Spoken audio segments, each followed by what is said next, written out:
बिस्मिल्लाहिर्रहमानिर्रहीम। अस्सलाम वालेकुम। Welcome back to my channel. आज की वीडियो में हम लोग स्टार्ट करने वाले हैं मेटा क्लास। ठीक है, मेटा क्लास क्या होती है, किस तरीके से काम करती है, इस वीडियो में हम लोगों ने ये समझना है। ठीक है, सबसे पहले तो देखिए मेटा क्लास होती क्या है। हमारे पास मेटा क्लास से क्लास बनती है। ठीक है, अगर आपसे कोई पूछ ले कि मेटा क्लास क्या होती है, मतलब मेटा क्लास का काम क्या है, तो आप सिंपल ये बोलेंगे मेटा क्लास से क्लास बनती है। कौन सी क्लास? जो नॉर्मली हम क्लास बना रहे होते हैं वो क्लास। ठीक है, अब इसको समझते हैं ऐसे। हमारे पास तीन चीजें होती हैं। सही, तीन चीजें क्या क्या होती हैं हमारे पास? तीन चीजें हमारे पास होती हैं। सबसे पहले आती है मेटा क्लास। मेटा क्लास, उसके बाद हमारे पास आती है क्लास, और उसके बाद हमारे पास आता है ऑब्जेक्ट। ठीक है, ये सीक्वेंस में काम करती है। सबसे पहले मेटा क्लास आती है, मेटा क्लास के बाद क्लास आती है, और क्लास के बाद ऑब्जेक्ट बनता है। ठीक है, अब इस पे काम कैसे होगा देखें। अब यहाँ से हम एग्जाम्पल लेते हैं। हम नॉर्मली क्या कर रहे होते हैं, जो बाहिर अभी तक हम काम करते आए। सही है, तो क्या होता है, हम सबसे पहले क्लास बनाते हैं। ठीक है, सबसे पहले क्लास बनाई, उस क्लास से क्या बनता है, हमारे पास ऑब्जेक्ट बनता है। सही, क्या होता है, पहले क्लास बनाई हमने, क्लास से हमारे पास ऑब्जेक्ट बनता है। अगर हमारे पास क्लास नहीं होगी तो क्या ऑब्जेक्ट बनेगा? नहीं बनेगा। ऑब्जेक्ट किससे बनता है? क्लास से बनता है। तो क्लास भी तो किसी ना किसी चीज से बनती होगी ना, क्लास को भी तो कोई ना कोई चीज बनाती होगी। जैसे ऑब्जेक्ट को क्लास बनाती है, ऐसे ही क्लास को भी कोई ना कोई चीज बनाती होगी।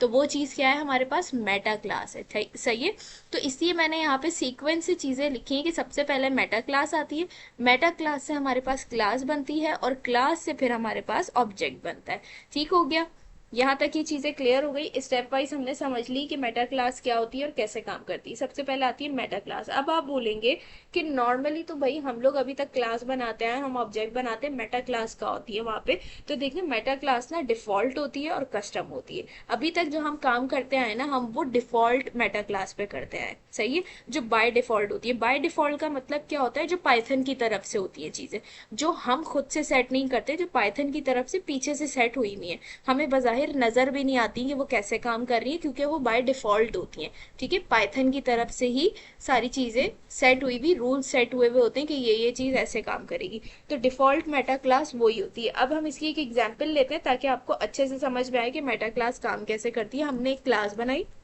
सही है, मैंने यहाँ पे लिख दिया कार, और यहाँ पे पास। सही है, मैंने एक क्लास बना दी। उसके बाद हम सिंपल क्या करते हैं, हम कोई भी इसको ऑब्जेक्ट बना देते हैं। जैसे मैं ऑब्जेक्ट बनाया, मैंने एक कार लिखी, और ये मेरा ऑब्जेक्ट बन गया। ठीक है, अब सबसे पहले मैंने क्या किया, क्लास बनाई, उसके बाद मैंने उस क्लास से ऑब्जेक्ट बना दिया। अब आप बोलेंगे भाई इसमें मेटा क्लास कहाँ है? तो ये, इस क्लास को बनाने के लिए सबसे पहले क्या चीज आई होगी? मेटा क्लास आई होगी। अब इसमें मेटा क्लास तो कहीं हमें नजर आ ही नहीं रही। आप बोलेंगे इसमें तो मुझे कहीं भी मेटा क्लास नहीं नजर आ रही। तो भाई क्यों नहीं नजर आ रही? क्योंकि ये जो हमारे पास एग्जाम्पल होती है ना, जो हम करते आ रहे हैं, इसके अंदर हमारे पास यूज हो रही होती है डिफॉल्ट मेटा क्लास, यानी डिफॉल्ट वो जो पाइथन की तरफ से पीछे से काम कर रही है, जो पाइथन ने खुद से सेट की हुई है। सही है, तो अगर हम डिफॉल्ट मेटा क्लास की बात करें तो डिफॉल्ट मेटा क्लास हमारे पास क्या होती है? टाइप होती है। सही है, क्लास की डिफॉल्ट मेटा क्लास हमारे पास क्या होती है? टाइप होती है। अगर अभी मैं इस क्लास की मेटा क्लास चेक करूं तो आप देखें मेरे पास क्या देगा। यहाँ से सिंपल मैं लिखूंगी, जब भी आपको क्या करना हो, अपनी क्लास की मेटा क्लास चेक करनी हो कि मेरी इस क्लास की मेटा क्लास क्या है, तो आप कैसे चेक करेंगे? प्रिंट वाला फंक्शन यूज करेंगे। प्रिंट का फंक्शन लेने के बाद सिंपल टाइप लिखेंगे, टाइप के बाद पैरेंथेसिस लगाएंगे और अपनी क्लास का नेम दे देंगे। सिंपल। ठीक है, जब भी आपको क्या करना हो, अपनी क्लास की मेटा क्लास चेक करनी हो, आप क्या करोगे? ये सिंटेक्स यूज करोगे, प्रिंट लिखोगे, उसके बाद उसके अंदर टाइप लिखोगे, और पैरेंथेसिस में अपनी क्लास का नेम दे दोगे जिस क्लास की आपको मेटा क्लास चेक करनी है। अब देखो यहाँ पे मैं इसको चलाती हूँ, तो ये देखिए इसने क्या दिया? Class type. क्या दिया इसने? Class type. यानी वो बता रहा है कि जो कार वाली क्लास है ना, इसकी मेटा क्लास कौन सी है? हमारे पास टाइप है। और अभी मैंने आपसे क्या कहा कि बाय डिफॉल्ट हमारी क्लास की मेटा क्लास क्या होती है? टाइप होती है हमेशा। ठीक है, ये मेटा क्लास का नाम है जो बाय डिफॉल्ट होती है टाइप, जो हमारी क्या करती है? डिफॉल्ट मेटा क्लास होती है किसी भी क्लास को बनाने के लिए। तो इस क्लास को क्या, कौन सी मेटा क्लास बना रही है? हमारे पास टाइप मेटा क्लास बना रही है। ठीक है, तो एक चीज क्लियर हो गई कि डिफॉल्ट मेटा क्लास कैसे काम करती है। बाहिर आपको नहीं नजर आ रही, ठीक है, वो पीछे से काम कर रही है। वो बाय डिफॉल्ट पाइथन ने सेट किया हुआ है कि जब भी कोई क्लास बनाएगा ना, तो वो ऐसे ही नहीं बन रही, उसके पीछे मेटा क्लास काम कर रही होती है इसको बनाने के लिए। और वो मेटा क्लास बाय डिफॉल्ट क्या होती है, अगर आपसे कोई पूछे पूछे कि बाय डिफॉल्ट मेटा क्लास क्या होती है, तो आप बोलेंगे टाइप होती है। ठीक हो गया। और उसको आप चेक कैसे कर सकते हैं अपनी किसी भी क्लास की मेटा क्लास को इस सिंटेक्स के साथ। सही हो गया। अब यहाँ तक तो ये चीजें क्लियर हो गई हमें, इसको मैं यहाँ से क्लियर कर देती। ये सिंपल चीज थी कि हमारे पास डिफॉल्ट मेटा क्लास क्या होती है। सही है। अब हमारे पास बारी आती है कस्टम मेटा क्लास की, कि कस्टम मेटा क्लास क्या होती है। सबसे पहले तो सवाल होगा कस्टम मेटा क्लास हमें बनानी ही क्यों है, उसको यूज ही क्यों करना है। देखिए कस्टम मेटा क्लास तब बनाते हैं जब आपको क्लास के रूल्स सेट करने हो, बिहेवियर या स्ट्रक्चर को ऑटोमेटिकली कंट्रोल या कस्टमाइज करना हो आपने। ठीक है। जैसे आप चाहते हैं क्लास बनाते ही कोई मैसेज शो हो जाए आपके पास। ठीक है। जैसे अभी मैंने यहाँ सिंपल एक क्लास बनाई थी, सॉरी ये मैंने क्लास बनाई हुई थी, मैंने यहाँ कोई भी काम नहीं किया था, जस्ट मैंने ये क्लास बनाई और मैं चाह रही हूँ मैं इसको चलाऊं। तो यहाँ मेरे पास एक, अभी देखें अभी सिर्फ मैंने ये क्लास बनाई है और कुछ भी नहीं किया है। ठीक है। इसके अंदर कोई बॉडी नहीं क्रिएट की है, मैंने इसको चलाया Python main dot P Y, तो ये मुझे कुछ भी नहीं दे रहा है। सही है। ये मुझे कुछ भी नहीं दे रहा है। लेकिन अब मैं क्या चाहती हूँ, अगर मैं चाहती हूँ कि मैं सिर्फ इतना ही काम करूँ और मैं जैसे ही python main dot P Y चलाऊँ तो मेरे पास एक मैसेज लिखा आ जाए। कुछ भी मैसेज हो सकता है, वो वेलकम मैसेज हो, या मैं लिख दूँ कि मेरी कार वाली क्लास बन गई है, इस टाइप से कुछ भी मैसेज हो सकता है, एक वेलकम मैसेज समझ लें। तो मैं चाहती हूँ कि मैंने अभी कुछ भी नहीं लिखा है, सिर्फ क्लास बनाई है, उसकी बॉडी नहीं क्रिएट की है, सिर्फ क्लास बनाई है, और मैं इसको चलाऊं तो मेरे पास एक मैसेज लिखा हुआ आ जाए। तो इस किस्म का काम करने के लिए आप कस्टम मेटा क्लास बना सकते हैं। ठीक है। या कोई रूल सेट करना चाहते हैं आपके, आप जो भी क्लास बना रहे हैं उसके अंदर कोई आप कोई भी किसी भी नाम का मेथड या एट्रीब्यूट जो है लाजमी होना चाहिए क्लास के अंदर, तो वो रूल्स भी आप सेट कर सकते हैं। तो इस टाइप के काम करने के लिए आप कस्टम मेटा क्लास बनाते हैं। ठीक है। वरना डिफॉल्ट मेटा क्लास तो हमारे पास काम कर ही रही है। ठीक है। लेकिन आपको अगर कोई रूल सेट करने हैं, या जैसे मैंने मैसेज वाली एग्जांपल दी, मैसेज वाली एग्जांपल अभी हम करके भी देखेंगे, इस टाइप का कोई भी खुद से काम करवाना चाह रहे हैं आप, तो उसके लिए आप कस्टम मेटा क्लास बना सकते हैं। अब कस्टम मेटा क्लास कैसे बनेगी, देखिए उसके लिए आपने सिंपल करना क्या है, वैसे ही आपने यहाँ पे लिखना है क्लास। ठीक है। क्लास के बाद आप कोई भी नेम रख सकते हैं। ठीक है। कुछ भी नेम रख सकते हैं अपनी कस्टम मेटा क्लास का, जैसे मैंने यहाँ लिख दिया माई मेटा। ठीक है। अब देखिए उसके बाद ना यहाँ पैरेंथेसिस में आपको एक टाइप देनी है। क्या? ये सही है। जैसे हम पैरामीटर देते हैं ना पैरेंथेसिस में, इसी तरीके से आपने देनी है, और उसका नाम हमने क्या देना है, टाइप, हमेशा। सही है। आप क्लास का कीवर्ड लोगे, नाम आप क्लास का कुछ भी रख सकते हैं, एक्स वाई जेड आपकी चॉइस है, पैरेंथेसिस लगाए, लेकिन पैरेंथेसिस के अंदर हमेशा आप क्या रखोगे, टाइप रखोगे। सही है। उसके बाद हमने क्या करना है, यहाँ पे हमारी क्या बन गई, कस्टम मेटा क्लास हम बना रहे हैं। ठीक है। हम क्या बना रहे हैं, कस्टम मेटा क्लास। अब उसके बाद क्या होगा, अब हमने क्या करना है, एक फंक्शन बनाना है। पहले मैं लिखूं फिर आपको समझाती हूँ इसे, ताकि चीजें अच्छे से समझ में आ जाए। CLS नेम, और उसके बाद आता है बेसिस, देन हमारे पास आता है DC। ठीक। अब देखिए ये लाइन क्या है, हमने क्या करना है, एक फंक्शन बनाना है। ठीक है। उसके अंदर हमने लेना है न्यू का मेथड। सही है। अब ये न्यू का मेथड हमारे पास क्या करता है, न्यू का मेथड हम तब यूज करते हैं जब हमें नई क्लास या ऑब्जेक्ट बनाना हो, उस टाइम पे हम क्या करते हैं, न्यू का मेथड यूज करते हैं। जब भी कस्टम क्लास बनेगी उसके साथ न्यू का मेथड यूज होगा लाजमी। ठीक है। जब भी आप कस्टम क्लास बनाएंगे हमेशा आपको ये लाइन लिखनी पड़ेगी लाजमी, न्यू का मेथड आपको लाजमी यूज करना पड़ेगा। जैसे हमारे पास इनिट होता है ना, हम नॉर्मल क्लास बनाते हैं तो उसमें हम क्या करते हैं, हम इनिट यूज करते हैं। इनिट क्या करता है, इनिट काम करवाने के लिए यूज होता है। इनिट जैसे ही हमारा ऑब्जेक्ट चलता है तो हमारा इनिट काम करता है। सही है। इसी तरीके से न्यू यहाँ पे क्या हो रहा है, न्यू यहाँ पे न्यू क्लास या ऑब्जेक्ट बनाने के लिए यूज हो रहा है। तो अब हम इस मेटा क्लास से क्या करने वाले हैं, हम एक क्लास बनाने वाले हैं, तो इसलिए यहाँ पे हम न्यू का मेथड यूज कर रहे हैं, ये हमें एक नई क्लास बनाने में हेल्प करेगी। ठीक है। अब बात आ जाती है इसके पैरामीटर्स की, ये डिफॉल्ट होते हैं, इसके साथ लाजमी आएंगे ये। अब इनको एक एक करके समझते हैं। CLS तो आपको समझ आ रहा होगा कि ये किसको रिप्रेजेंट कर रहा है, किसके रेफरेंस के तौर पे यूज हो रहा है, क्लास के। कौन सी क्लास, माई मेटा वाली, यानी जो मेटा क्लास है उसके रेफरेंस के तौर पे यूज हो रहा है, ये खुद को ही रेफर कर रहा है। ठीक है। CLS। उसके बाद अगर हम बात करें नेम की, तो ये नेम क्या है, उस क्लास का नाम स्ट्रिंग फॉर्म में जो हम बना रहे हैं मेटा क्लास से। ठीक है। यानी इस नेम के अंदर क्या आएगा, इस नेम के अंदर हमारी उस क्लास का नाम आएगा स्ट्रिंग फॉर्म में, जो क्लास हम इस मेटा क्लास से बनाएंगे। ठीक हो गया। बेसिस की बात करें तो बेसिस क्या है, बेसिक में आएगी हमारी पेरेंट क्लासेस, यानी अगर आपकी क्लास किसी और क्लास को इनहेरिट कर रही है तो वो यहाँ बेसिस में आ जाएगा हमारे पास, ठीक है। यानी फॉर एग्जांपल आपने इस मेटा क्लास से एक क्लास बनाई बी, ठीक है, इस मेटा क्लास से आपने एक बी क्लास बनाई है और वो बी क्लास किसको इनहेरिट कर रही है, एक क्लास और थी ए के नाम से, उसको वो इनहेरिट कर रही है। तो वो जो ए हमने इनहेरिट किया है ना वो इसके अंदर आ जाएगी, यानी कोई भी पेरेंट क्लास होगी ना आपकी क्लास की, यानी फॉर एग्जाम्पल दोबारा से समझाती हूँ, इस क्लास से आपने एक क्लास बनाई है, ठीक है, अब वो क्लास किसी और क्लास को अपने अंदर इनहेरिट कर रही है, तो उसकी जो भी पेरेंट क्लास होगी ना वो इसके अंदर आ जाएगी, बेसिस के अंदर आ जाएंगी पेरेंट क्लासेस, ठीक है, बस इतना समझ लें। उसके बाद हमारे पास आता है डीसीटी। डीसीटी क्या है, dictionary of attributes and methods, ठीक है।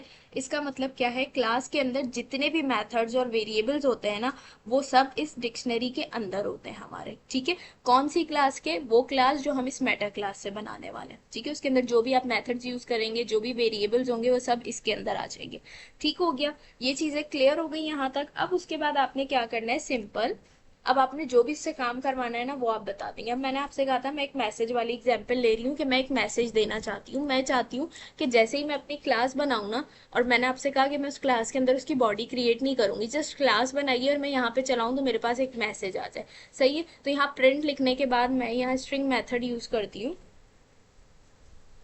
और इसके अंदर हम लिख देते हैं नेम, और नेम के बाद मैं यहाँ पे दे देती हूँ क्लास बन रही है, ठीक है। मैंने एक अदद मैसेज दे दिया, क्या मैसेज दे दिया, स्ट्रिंग मेथड यूज किया। स्ट्रिंग मेथड कब यूज करते हैं, जब हम अपने स्ट्रिंग के साथ वेरिएबल भी एक्सेस करना चाहें, ठीक है। तो यहाँ पे मैंने अपना वेरिएबल दे दिया नेम वाला। मैंने क्या बताया था, नेम के अंदर क्या आएगा हमेशा, नेम के अंदर हमेशा वो क्लास नेम आएगा हमारा जो हम इस मेटा क्लास से क्लास बनाने वाले हैं, उसका नेम आएगा यहाँ स्ट्रिंग फॉर्म में, ठीक है। तो वो इस नेम के पैरामीटर में आ जाएगा और उसके बाद उसके आगे ये मैसेज चल जाएगा, ठीक है। अब जो भी क्लास हम बनाए एक्स वाई जेड वो यहाँ आ जाएगी और साथ मैसेज चलेगा एक्स वाई जेड क्लास बन रही है, ठीक हो गया। तो ये मैसेज हमें प्रिंट करवाना है। अब हमने इसके अंदर सब काम कर दिया, हमने एक मेटा क्लास बना दी, ठीक है। उसके बाद हमने उसके अंदर एक फंक्शन बना दिया न्यू का। उसके बाद हमने यहाँ पे प्रिंट एक मैसेज भी दे दिया कि भाई ये काम हम करवाना चाह रहे हैं, ठीक है। अब ये सारा काम तो कर दिया, लेकिन ये सब काम रिटर्न करवाना पड़ेगा ना, हमें इम्प्लीमेंट करवाना है इस पे, तो हम क्या करेंगे, इससे बाहर भी तो निकलवाना पड़ेगा ना हमें इस काम को, तो हम क्या करेंगे, रिटर्न करवाएंगे। रिटर्न करवाएंगे, क्या चीज रिटर्न करवाएंगे, हम लिखेंगे रिटर्न, और रिटर्न के बाद यहाँ पे हम यूज करेंगे सुपर। सुपर हम पहले भी डिटेल में पढ़ चुके, ठीक है। सुपर के बाद सिंपल हम क्या करेंगे, यहाँ न्यू से लेके यहाँ तक लास्ट पैरेंथेसिस तक हम इसको कॉपी करेंगे और यहाँ पे हम इसको पेस्ट कर देंगे, ठीक हो गया। क्या किया मैंने, रिटर्न का कीवर्ड लिया, सुपर लगाया, डॉट लगाया, डॉट के बाद यहाँ से लेके यहाँ तक मैंने इसको कॉपी करके एज इट इज पेस्ट कर दिया। अब इस सुपर का क्या काम है, यहाँ पे सुपर का यूज यहाँ इसलिए होता है कि इस पॉइंट पे पाइथन को कहता है ये कि अब इस कस्टम मेटा क्लास से न्यू क्लास बना दो, ठीक है, और जो भी हमने इसके अंदर काम करवाया है वो भी वहां इम्प्लीमेंट कर दो, ठीक है। तो हमने सुपर लगाया, सुपर क्या कह रहा है पाइथन को कि भाई अब क्या कर दो, इस मेटा क्लास से एक क्लास बना दो, और कैसे क्लास बनाओ, जो भी इसके अंदर हमने काम किया है वो सब वहां उस क्लास पे अप्लाई कर दो, ठीक है। तो सिंपल हमने एक ही काम किया है, वो क्या काम है कि जैसे ही हमारी क्लास बने ये मैसेज प्रिंट कर दो, सही है। अब ये हमारी कस्टम मेटा क्लास यहाँ पे डन हो चुकी है। अब हमने क्या करना है, सिंपल एक कोई भी क्लास बना लेते हैं, जैसे मैं यहाँ लिखती हूँ क्लास और मैंने लिखा हेलो, ठीक है। यहाँ पे मैंने लिखा क्लास और हेलो, ये मेरी क्लास बन गई, सही है, मेरी क्लास बन गई। लेकिन अब देखें हो क्या रहा है, क्लास तो मेरी बन गई है, लेकिन अब मेरी इस क्लास को पता कैसे चलेगा, अभी अगर ये मैंने नॉर्मल क्लास रखी हुई है तो इसकी अगर मैं टाइप चेक करूं, देखें, अगर मैं सॉरी इसकी टाइप चेक करूं, क्या है, मेरी क्लास का नाम हेलो, अगर मैं इस हेलो की टाइप चेक करूं तो ये देखिएगा मुझे क्या बताएगा, क्या दे रहा है, क्लास टाइप, सही है। यानी इस हेलो क्लास की क्या बताइए उसने, मेटा क्लास मुझे टाइप बताइए, क्यों, आप बोलेंगे हमने तो कस्टम क्लास बना दी, सॉरी, आप बोलेंगे हमने तो कस्टम क्लास बनाई है तो क्यों यहाँ पे ये मेटा क्लास टाइप बता रहा है, क्योंकि भाई देखिए हमने क्लास तो बना ली है लेकिन इसका जो सिंटेक्स है वो कैसा है हमारे पास, डिफॉल्ट वाला, ठीक है, डिफॉल्ट मेटा क्लास वाला हमारा सिंटेक्स है, यानी हम यहाँ पे कुछ भी नहीं दे रहे हैं। तो इस क्लास को, इस हेलो क्लास को कैसे पता चलेगा कि इसकी मेटा क्लास कौन सी है, डिफॉल्ट है। जब तक हम इसके अंदर कुछ भी नहीं लिखेंगे ना, तो ये क्लास यही समझेगी कि मुझे किसने बनाया है, डिफॉल्ट मेटा क्लास, यानी टाइप ने बनाया है। सही है। लेकिन अगर हमें इसको बताना पड़ेगा कि भाई आपको डिफॉल्ट मेटा क्लास ने नहीं बनाया, आपको कस्टम मेटा क्लास ने बनाया, कस्टम कौन सी वाली, माय मेटा क्लास, तो वो इसको हमें बताना पड़ेगा, इन्फॉर्म करना पड़ेगा। तो वो कैसे इन्फॉर्म करेंगे, यहाँ पे हम आएंगे सिंपल, यहाँ पे हम देंगे मेटा क्लास इक्वल्स, और उसके बाद ये जो है ना हमेशा आपने लिखना, और उसके बाद जिस भी क्लास के, जिस भी नेम से आपने अपनी मेटा क्लास बनाई है वो आप नाम यहाँ दे देंगे। जैसे मैं लिख दूंगी माय मेटा। ठीक है। क्या चीज समझ में आई, कि जब तक आप यहाँ पे कुछ नहीं देंगे तो ये हेलो वाली क्लास यही समझेगी कि इसको किसने बनाया है, डिफॉल्ट मेटा क्लास यानी टाइप ने बनाया है। तो अगर आपको कस्टम मेटा क्लास इस पे अप्लाई करनी है तो आपको इस हेलो को इन्फॉर्म करना पड़ेगा कि आपको कस्टम मेटा क्लास ने बनाया है। तो उसके लिए आपको क्या करना पड़ेगा, उसके लिए आपको यहाँ पे सिंपल ये चीज लिखनी पड़ेगी। ठीक है। मेटा क्लास इक्वल्स टू हमेशा लगेगा, ठीक है, एज इट इज, और यहाँ पे वो नाम आ जाएगा जो आपकी कस्टम मेटा क्लास का नाम है। जैसे यहाँ पे मैंने माय मेटा के नाम से बनाई थी तो यहाँ पे मैंने माय मेटा दे दिया। अब क्या होगा, अब इस हेलो को पता चल गया कि भाई मुझे डिफॉल्ट मेटा क्लास ने नहीं बनाया है, मुझे एक कस्टम मेटा क्लास है जिसका नाम है माय मेटा, उसने बनाया है। ठीक हो गया। तो अब अगर मैं इसको चेक करती हूँ, पहले तो मैं आपको इसको ऐसे ही चला के दिखाती हूँ। ठीक है। पहले मैं क्या करती हूँ, आपको ऐसे ही चला के दिखाती हूँ। मैंने आपसे क्या कहा था, यहाँ पे मैं क्या कर रही हूँ, कस्टम मेटा क्लास में एक मैसेज प्रिंट करवा रही हूँ। सही है। तो अब मैंने इसको बता दिया, रेफरेंस दे दिया कि भाई आपको कस्टम मेटा क्लास एक माय मेटा के नाम से उसने बनाया है। ठीक है। हेलो को मैंने इन्फॉर्म कर दिया। अब मैंने देखिए इसके अंदर कोई हेलो की बॉडी नहीं क्रिएट की, अभी सिर्फ मैंने क्लास बनाई है, खाली क्लास है। इसको मैं चलाऊंगी तो मेरे पास वो मैसेज प्रिंट होकर आ जाएगा जो मैंने यहाँ पे कस्टम मेटा क्लास में दिया था, यानी मेरी क्लास का नेम आ जाएगा हेलो, और आगे आ जाएगा क्लास बन रही है, यानी हेलो क्लास बन रही है। तो इसको चला के देखते हैं।